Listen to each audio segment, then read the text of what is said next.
Pada pagi hari ini kita akan belajar tentang asuhan keperawatan pada pasien dengan HIV/AIDS.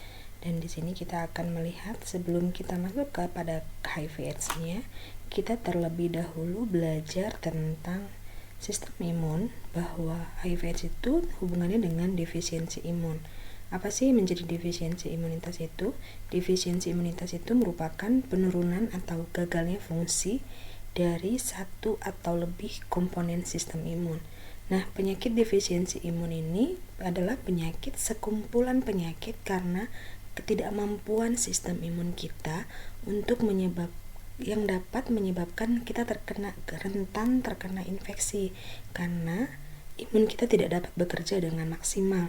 Imun kita tidak dapat bekerja dengan aktivitas yang lebih baik karena tadi penekanan kerja imun. Nah, apakah HIV dan AIDS itu sama? Nah, ini sering menjadi pertanyaan orang-orang bahwa apakah HIV dan AIDS itu sama? Menurut kita, apakah ada perbedaan antara HIV dan AIDS?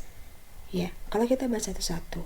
HIV adalah Human Immunodeficiency Syndrome, atau sering dikenal dengan dia adalah jenis virusnya. Kalau kita bilang HIV itu adalah jenis virusnya. Nah, jenis virus ini adalah jenis virus retrovirus.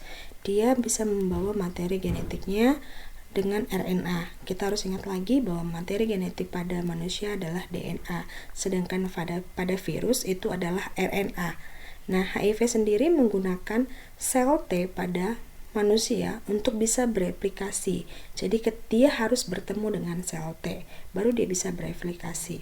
Sedangkan kalau kita bilang AIDS adalah Acquired Immunodeficiency Syndrome, atau AIDS adalah penyakit yang disebabkan oleh virus HIV.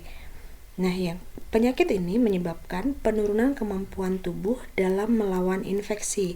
Nah, penderita AIDS memiliki sistem imun yang sangat lemah karena tadi sel T-nya yang diserang. Kita tahu sel T adalah bagian dari sistem imun. Ketika sel T-nya diserang, maka dia sistem imunnya sangat lemah. Dan sampai saat ini belum ada pengobatan untuk menyembuhkan AIDS. Yang ada adalah pencegahan supaya tidak bereplikasi si virus HIV-nya.